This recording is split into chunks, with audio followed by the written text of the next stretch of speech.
सामने लोग यहां पर बैठे हैं, मुझे कलेजे पे हाथ रख के बताइए सर, अभी आपने बताया आपके पूज्य पिताश्री, उनसे भी पूछिएगा आपको बचपन में क्या कहानियां पढ़ाई गई थी? मेरे बचपन में क्या कहानियां पढ़ाई गई थी? मैं तो ज्यादा पुराना भी नहीं हूं। मेरे बचपन में कहानी पढ़ाई गई थी कि दूसरे का चुराना मत, दूसरे को मारना मत, जीव हिंसा मत करना। अमर चित्रकथा में आपको पढ़ाया गया था महाराणा प्रताप। अमर चित्रकथा में आपको पढ़ाए गए थे छत्रपति शिवाजी, जिनका एक सेनानायक दुश्मन की एक महिला को लूट लाया और कहा कि मैं आपके लिए इस खूबसूरत लड़की को लेकर आया हूं। तो शिवाजी ने उसको डांटा और उनसे कहा कि मैं अपने सेनापति की ओर से क्षमा चाहता हूं, आप बड़ी खूबसूरत हैं, मेरी मां भी आप जैसी सुंदर होती तो मैं भी आप जैसा सुंदर होता। ऐसा कहने वाला शिवाजी पढ़ाया गया। अब आपके बच्चों को क्या पढ़ाया गया? आपके बच्चों ने कौन देखा? आपके बच्चों को सारे वो प्रतीक पढ़ाए गए जो पुरुषार्थहीन हैं। हमें बचपन में क्या पढ़ाया गया? हमें बचपन में पढ़ाया गया गुरु गोविंद सिंह जी के चारों पुत्रों की कहानी, जिन्होंने ईंट ईंट चुनना स्वीकार किया लेकिन झुकना स्वीकार नहीं किया मानवता के नाम पर। आपके बच्चों को क्या पढ़ाया जा रहा है? अब क्या पढ़ाया जा रहा है? फेरी पढ़ाई जा रही है जो अचानक प्रकट होती है, सब काम कर देती है। जीनी पढ़ाई जा रही है। एक वो सबसे पॉपुलर किताब कौन सी रही है शताब्दी की? Harry Potter. उसका खुद का पुरुषार्थ क्या है? उसकी खुद की चेतना क्या है? उस बच्चे ने मेहनत क्या की है? सिर्फ इतना कि वो झाड़ू नीचे लगाई और उड़ गया। हमने भी उड़ाया था एक।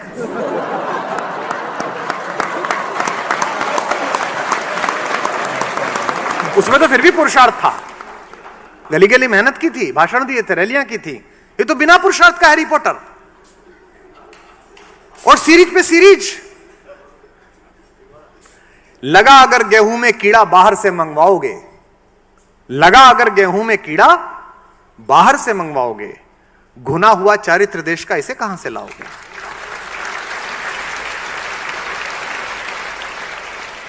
मैं सौभाग्यशाली हूं कि मैं 2 बेटियों का पिता हूं। ईश्वर जिनके आंगन में सामर्थ्य, ऐश्वर्य, शक्ति, प्रभुत्व पैदा करता है, उन्हें बेटे देता है। और ईश्वर जिनके आंगन में करुणा, क्षमा, तपस्या, ममता, दया पैदा करता है, उनके घर में बेटियां भेजता है। एक मैच 2020 का हम हारे पाकिस्तान से। हम नहीं हारे, एक क्लब हारा। ये ऐसे है जैसे रोटरी क्लब ऑफ इंडिया का मैच हो जाए रोटरी क्लब ऑफ पाकिस्तान से। आप बहुत बड़ा संगठन है, सरकारी नहीं है।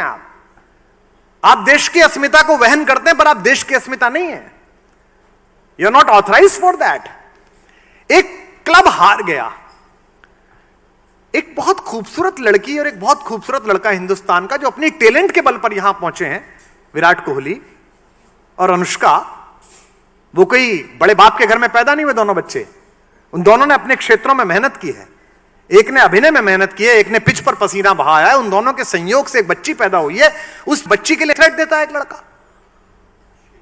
कहीं कोई सीरियस फ्लॉ है कोई? और शर्म इस बात पर करिएगा और इस बात पर दुख मनाइए कि वो लड़का कोई मवाली नहीं है, कोई बेपढ़ा लिखा लड़का नहीं है। मेरे और आपके टैक्स के पैसे से वो IIT में पढ़ा है, 60 लाख रुपए साल की नौकरी करता है। यानी कि आप ये भी नहीं कह सकते साहब शिक्षा नहीं हुई थी। साहब इसका मतलब शिक्षा भी हुई थी भाई, अच्छे इंस्टीट्यूट में पढ़े थे भाई साहब। 2-4-5 करोड़ रुपए मैं टैक्स देता हूं, 10 करोड़ रुपए आप देते होंगे, उस टैक्स के पैसे से उसे पढ़ाया था।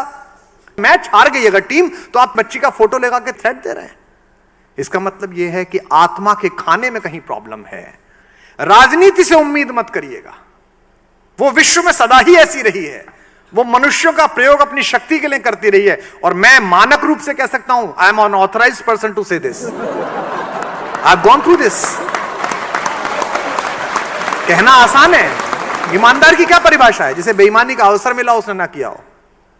पवन जी जानते हैं कि मुझे पता चला, मेरे ऑफिस से इनकी बातचीत हुई रेम्यूनरेशन को लेके कि इतना लेंगे इतना नहीं लेंगे। मुझसे बहुत लोग कहते हैं कि साहब आप इतने महंगे क्यों हो, 15-20 लाख रुपए क्यों लेते हो? तो मैं अक्सर अपने सेठ मित्रों से कहता हूं कि तुम क्या चाहते थे मुझसे? कि मैंने 2 लाख करोड़ रुपए की 2 साल सरकार चलाई तो उसमें 10,000 करोड़ चुरा लेता और फिर तुमको फंड देता कि आओ मैं रोटरी में मुख्य अतिथि बन के आता हूं, 1 करोड़ तुमको दे देता हूं। इस देश में कोई नहीं पूछता कि आप एक बार विधायक बने थे, 30 साल से आप कैसे घूम रहे हैं इस पजेरों में, हर साल गाड़ी कैसे बदल जाती है? ऐसा कौन सा महान काम आपने किया है? ऐसी कौन सी यूरेनियम की खदान मिल गई है आपको कि पूरे विश्व में बेच रहे हैं आप? ये सदा ऐसी ही चलेंगी। इनके प्रति गुस्सा करिए, नफरत करिए, बदलते रहिए, किसी पार्टी के हो जाइए, किसी के मत होइए, लेकिन मूल जिम्मेदारी आपकी है इस देश की आत्मा को बचाना, इस देश के मन को बचाना।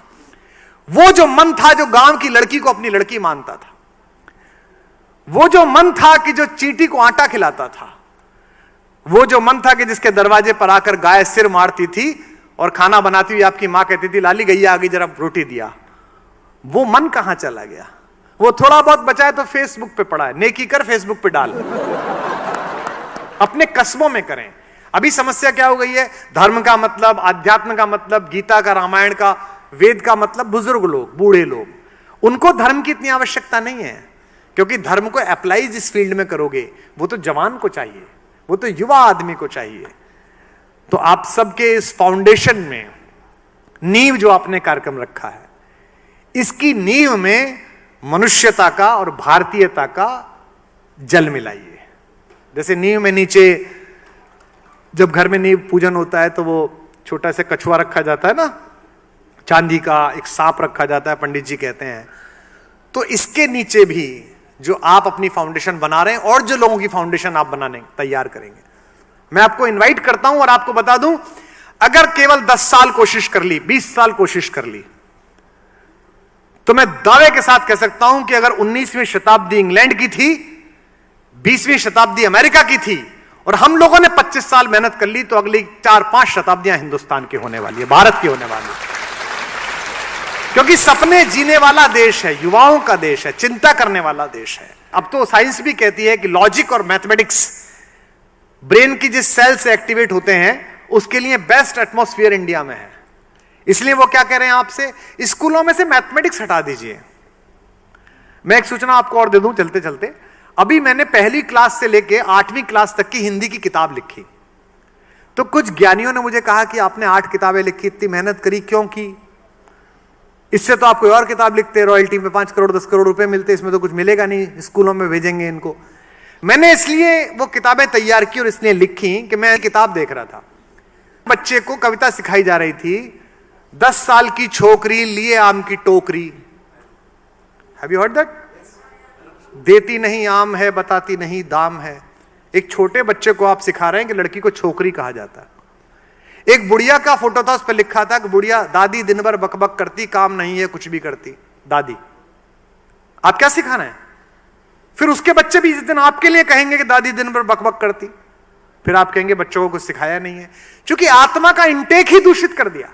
और मैंने इतनी रिसर्च की पवन जी, इतना ज्यादा मैंने शोध किया कि मैंने एक छोटी सी कविता लिखी कि गर्मी में टिंकू दादी के घर से बीज घिए का लाया, आंगन के कोने में उसने जाकर बीज दबाया, पूरे घर ने मिलकर उसको खाद और पानी पिलवाया। ऐसी मैंने कविता लिखी। तो रात को सोचे सोचते मैंने सोचा ये तो गलत लिख दिया, दादी कैसे लिख दिया?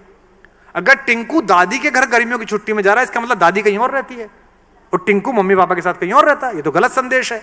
तो फिर मैंने उसको सही करवाया कि छुट्टी में नानी के घर से, क्योंकि नानी तो फिर भी मामा के साथ रह लेगी, दादी तो बाप के साथ रहनी चाहिए। अगर दादी बाप के साथ नहीं रहती फिर कैसा घर है? मुझे पता नहीं कितने स्कूल इसे स्वीकार करेंगे, कितनी जगह जाएगी, लेकिन मैंने उस प्रकाशक को कहा है कि मैं समाजशास्त्र की भी लिखूंगा, संस्कृत की भी लिखूंगा, इंग्लिश की भी लिखूंगा, 8वीं तक की तो लिख ही सकता हूं। और उसमें विशेष रूप से मनोवैज्ञानिकों का परामर्श लिया कि क्या लिखा जाना चाहिए, क्या क्या इसमें चित्र बनने चाहिए, क्योंकि हमारे बचपन से ही हमारी जवानियां प्रभावित हैं और हमारी जवानियों से हमारे बुढ़ापे प्रभावित हैं। तो अगर बचपन में आपने बीज सही लगा दिया, सीड सही लगा दिया, युवक के अंदर सही लगा दिया, तो सब कुछ अच्छा हो जाएगा।